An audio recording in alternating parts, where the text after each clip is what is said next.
When in the course of human events it becomes necessary for one people to dissolve the political bands which have connected them with another,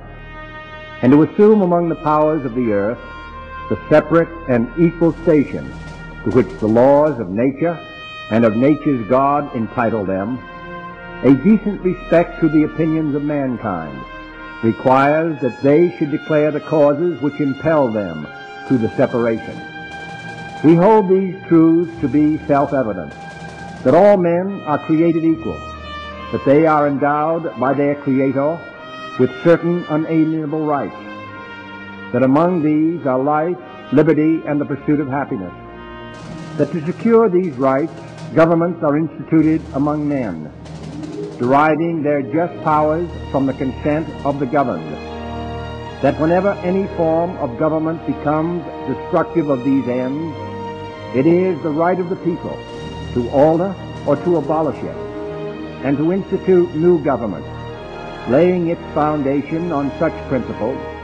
and organizing its powers in such form as to them shall seem most likely to affect their safety and happiness. Prudence indeed will dictate that governments long established should not be changed for light and transient causes, and accordingly all experience hath shown that mankind are more disposed to suffer, while evils are sufferable, than to right themselves by abolishing the forms to which they are accustomed. But when a long train of abuses and usurpations, pursuing invariably the same object, evinces a design to reduce them under absolute despotism, it is their right, it is their duty, to throw off such government and to provide new gods for their future security.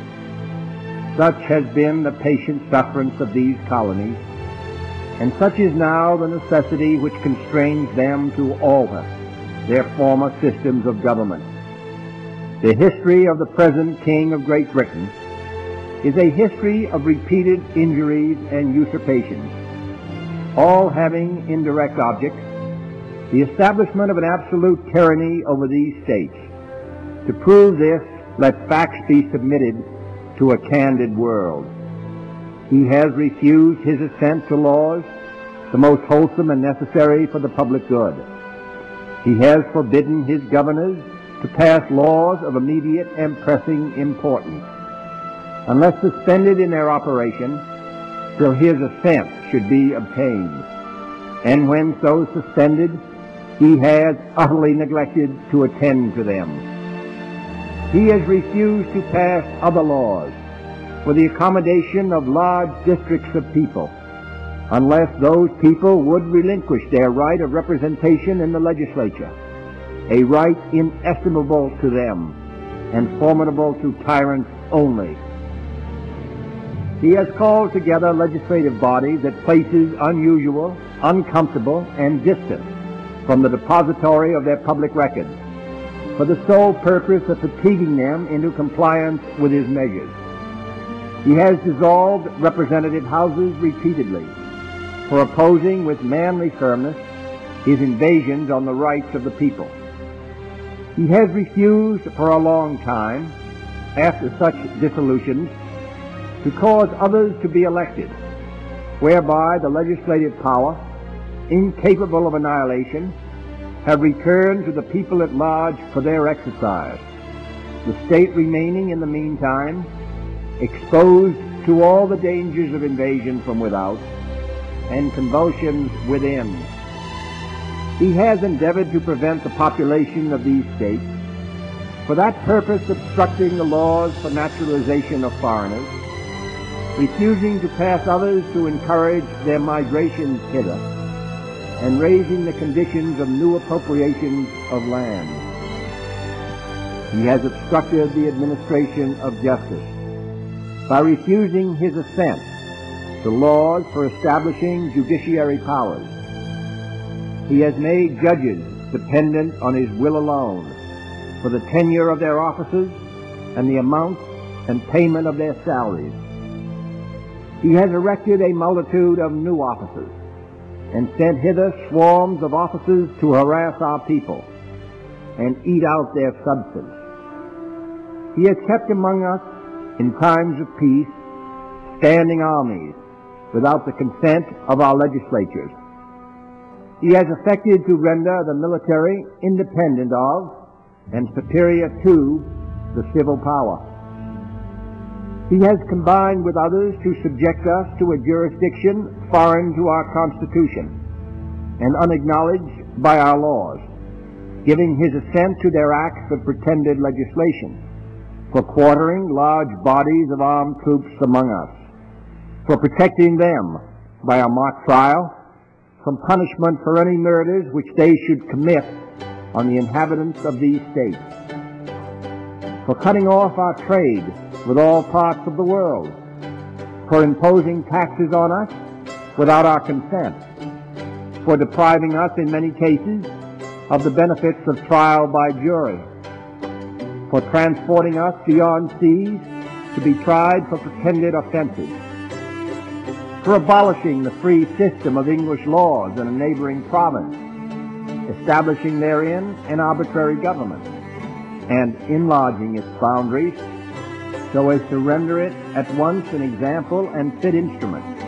for introducing the same absolute rules into these colonies, for taking away our charters, abolishing our most valuable laws, and altering fundamentally the forms of our government, for suspending our own legislatures and declaring themselves invested with power to legislate for us in all cases whatsoever. He has abdicated government here by declaring us out of his protection and waging war against us. He has plundered our seas, ravaged our coasts, burned our towns, and destroyed the lives of our people. He is at this time transporting large armies of foreign mercenaries to complete the work of death, desolation, and tyranny, already begun with circumstances of cruelty and perfidy, scarcely paralleled in the most barbarous ages, and totally unworthy the head of a civilized nation. He has constrained our fellow citizens, taken captive on the high seas, to bear arms against their country, to become the executioners of their friends and brethren, or to fall themselves by their hands. He has excited domestic insurrections among us, and has endeavored to bring on the inhabitants of our frontiers the merciless Indian savages, whose known rule of warfare is an indistinguished destruction of all ages, sexes, and conditions.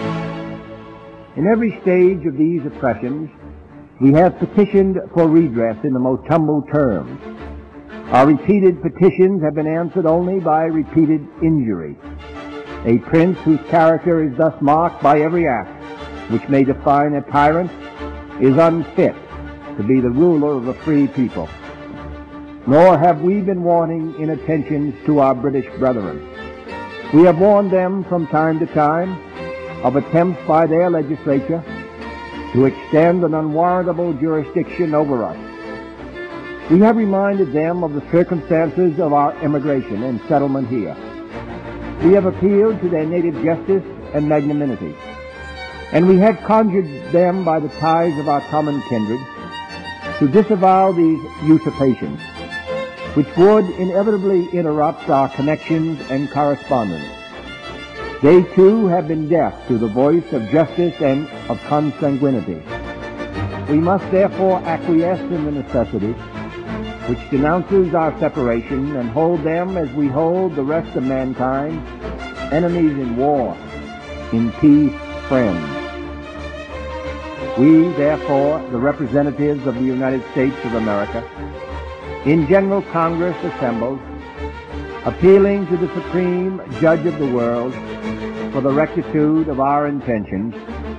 do in the name and by authority of the good people of these colonies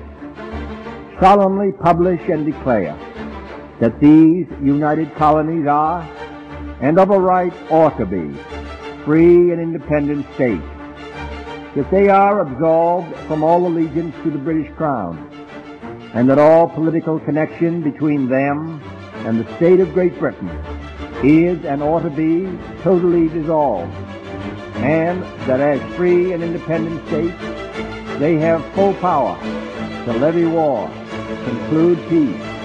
contract alliances, establish commerce, and to do all other acts and things which independent states may of right do. And for the support of this declaration, with a firm reliance on the protection of divine providence, we mutually pledge to each other our lives,